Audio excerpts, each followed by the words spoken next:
Okay, I'm here with the CEO of Devin Haney Promotions, the father, the trainer of Devin, Bill Haney, man. Pleasure having you on. Hey. Shout out to Aki TV and Dante's Boxing Nation, man. Always covering it, man. You know, facts over fiction. Yeah, truth over lies. Let's get it. Man, it's a beautiful day out here in San Francisco, but up on that stage in front of the Chase building, in front of the Chase Center, it was a storm, fire, man. Wasn't it? It was a fire. Yeah, I mean, you know, shout out to the Progress team. You know, I think that they're trying to work some tactics, some war. What is that fucking shit? What is that? What is that like? I don't know what they like mental warfare. Yeah, there you go. We know what you're doing, Progress. You're trying to work some mental warfare. You know what I'm saying? Because your physical ain't working out right. You're in the gym right now, and you know you're thinking about it. I know you're a great fighter. A bunch of knockouts. You know what I'm saying? Yeah. So Bill, just let's touch on it, man. What was your reaction to everything that took place at the press conference? Like I said, his coach came with an approach. He's taking the route to use some mental warfare, which shows to me that they're not as confident as they would like to be because they're still working. He said it was another thing. He said that Devin, well, he said a lot of things, a lot of obscenities, but one of the things that he said was that Devin was manufactured and he wasn't ready. So what are you getting ready for? I mean, you know, you're a 2-division world champion. You know, what is it to get ready for? I thought you was already ready, you know? So there's some inconsistencies in what he's saying. But, you know, nevertheless, we're weighing it, you know, we're not weighing it at all. You know what I mean? I'm focused on Regis Progress, on coming up with a great game plan. Devin is focused, working hard, you know what I mean? We expect a hungry and hopefully a healthy Regis Progress, you know, and let's handle this business. What was your thoughts on Regis's assistant coach threatening to call Tank at the press conference? What was that about? Man, listen, I don't know. I think that's Regis's strength and conditioning coach. It might be his first time, you know what I mean? First rodeo up on the stage or whatever, you know what I mean? So I don't know if he was nervous as Regis was at Regis's last fight, you know what I mean? But that was supposed to be like a joke. You didn't laugh. No, I'm listening to you. You know what I mean? But that must have been some nervous energy, you know what I'm saying? Because he said a lot of things. You know, he didn't give us credit for a lot of things. And like I said, I give him credit for being a two-time world champion. But, you know, at the same time, we invited him to the city. You know what I mean? As a world champion, Devin is stepping up to 140 pounds. And you know, it's not about bringing in a showcase fight. We want to bring in somebody that's coming to fight, and that's what we know Mr. Progress is going to be doing. Did it surprise you that this trainer kept bringing up Tank and Shakur's names more than Regis' name at the press conference? That was kind of puzzling. Man, yeah. No, he's a big dummy. He's a big dummy to sit next to his guy. Right before the fight and talk about other guys that your fighter has talked about fighting. You know, when it comes down to it, it's Regis and Devin in the ring. So to bring up those other guys was asinine. What would you say Regis, in your eyes, does the best? You know what? He's a very scrappy fighter. Like I said, very hungry, very determined, strong. You know, yeah, he's a good fighter, man. He's a good fighter. Devin is only 24 years old, but he already has a deep resume.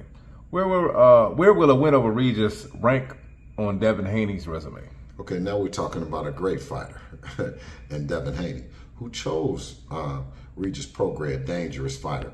And of course, that's one more feather in his cap, one more fighter to cement the legacy of Devin, you know, and we just need this fight, man. This is a great fight. He's another southpaw. We just had Lomachenko.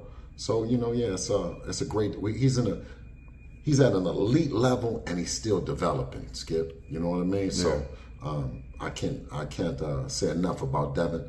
His determination, you know, his heart, and his love for this game of boxing. To piggyback off what you just said, I asked Devin earlier. I said a win over Regis Prograis after he already defeated Lomachenko. Should he be considered for a fight of the year? Oh, absolutely, absolutely. You know, like I said, with the Lomachenko fight, obviously you can come back and you can take a stay busy fight. You can take a victory lap. Devin hasn't did that. He continues to, you know, take the toughest challenges, and you know, this is just another one. You know, and I would believe that, yeah, he's a fighter of the year candidate. Yeah. Tio, Barboza, Ramirez all turned down a fight with Regis. So what does that say about Haney fighting Regis at his debut and his debut at 140? Oh, that's what I mean. That says a lot about that. That doesn't say just that he's the fighter of the year to me. He's a pound for pound fighter, one of the best on the planet, if not the best. Okay, we're gonna switch gears a little bit to another familiar name, Shakur. He said Haney ducked him. What's your response to that? Come on now, you know better. You know better than that. Obviously, you can't say that someone has ducked you when you have an offer on the table. The offer, although someone might look at it and say 25%, when you're talking about 25% of say 16 million, that's $4 million. Of course, $4 million is more than Shakur has ever It's a lot of money. It's a lot of money. If you talk about a fight being double that or anything like that, well, then you can obviously, that would be $8 million for him. You can't say that someone has ducked you when you have an offer on the table.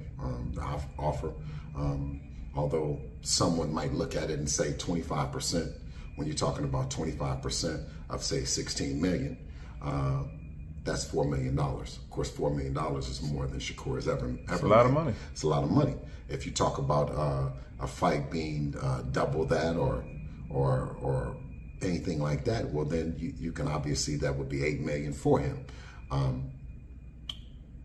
You know, I think that I don't want to say anything bad about Shakur, but I don't think that he wanted that fight. I don't think at 50%, I keep saying 50-50 and you don't have a belt, that's something that you want to do. You know what I mean? Yeah. What I did was, when we first initially talked, we talked about a flat fee.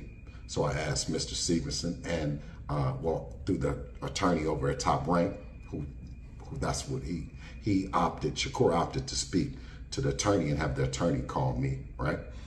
Let me rewind it back. So,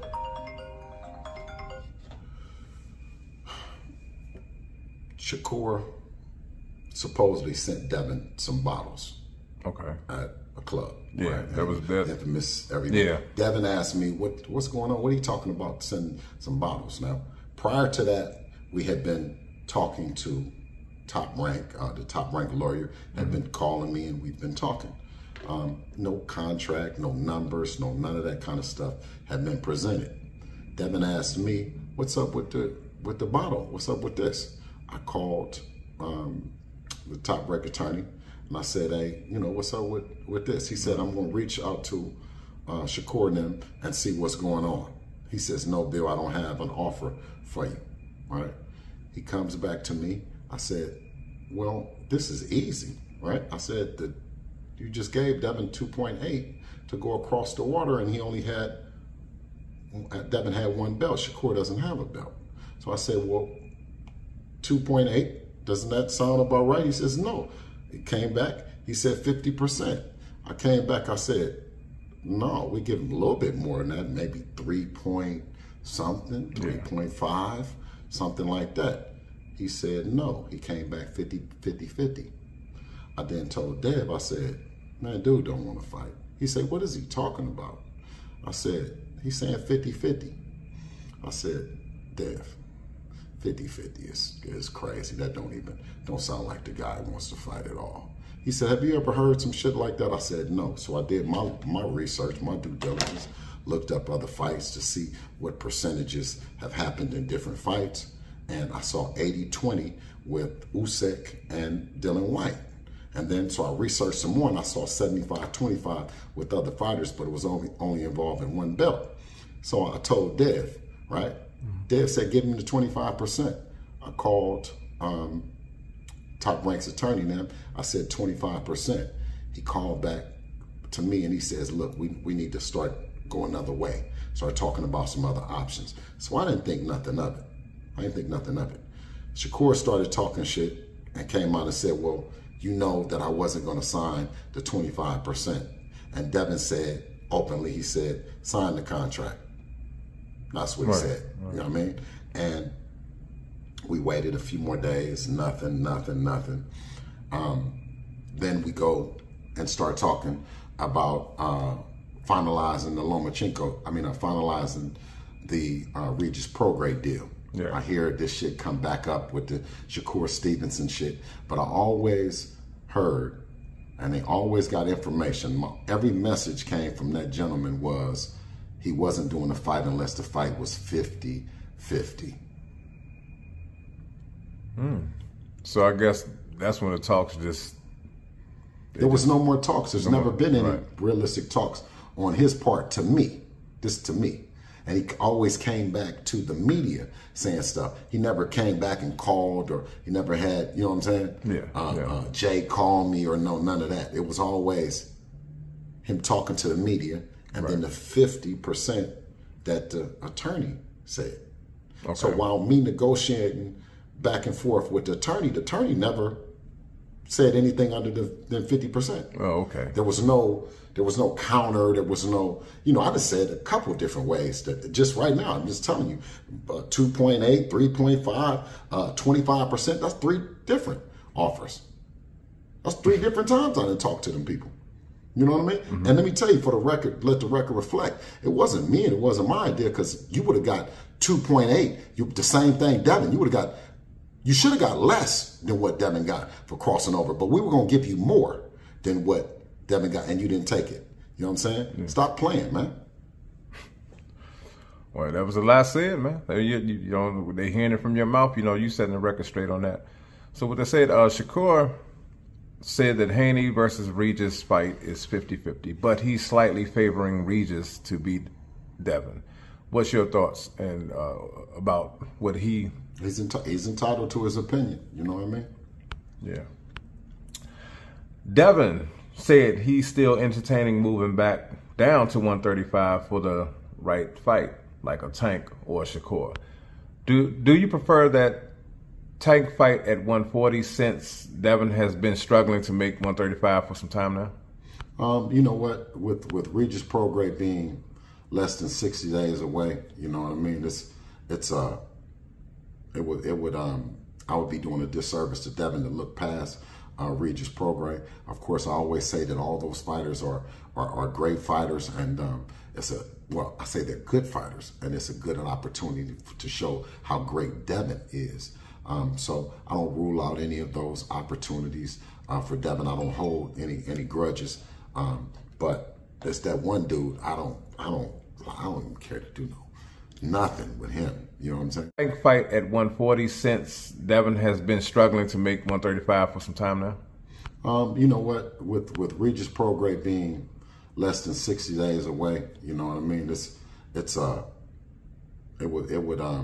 I would be doing a disservice to Devin to look past Regis Prograde. Of course, I always say that all those fighters are great fighters, and I say they're good fighters, and it's a good opportunity to show how great Devin is.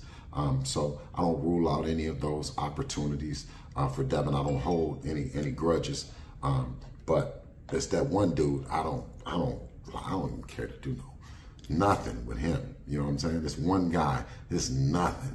I tried, I did all that. You know what I mean? Did everything with, you know what I'm saying? Just nothing, dog. You know what I mean? But that doesn't mean that it can't happen. That doesn't mean that somebody else can't, you know what I'm saying, step in and make it happen. It's just me. Nothing. I don't want to do nothing with that dude. Zero. Zilch. Nothing. That's I think you made that pretty clear. I mean? Yeah.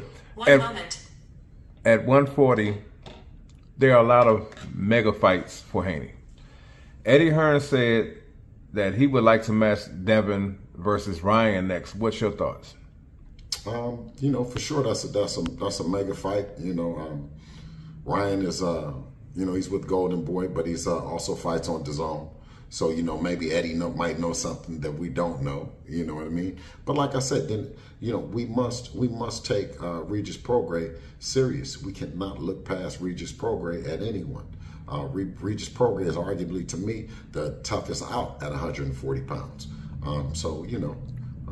All those are great fights. Ryan would be a great fight, but right now we got Regis Prograis. Skip. That's right. It's gonna be good. It's gonna be a barn burner too, man. That's gonna be a good one, man.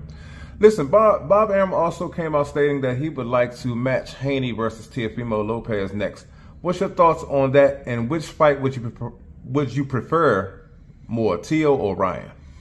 Once again, as much as tantalizing as that fight sounds, an ultimate grudge match between the Haneys, and the Lopezes, a two-division world champion, and Teofimo Lopez, undisputed champion, and Devin Haney, soon to be two-time two-division champion, inshallah.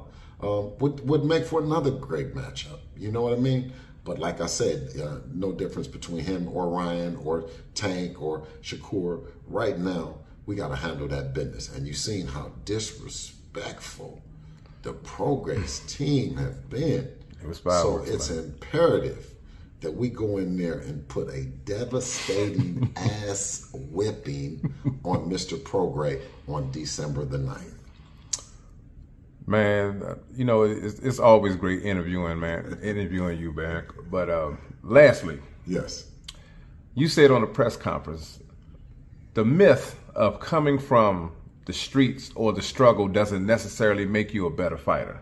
Can you elaborate on that? Because I think that's a very important point you made.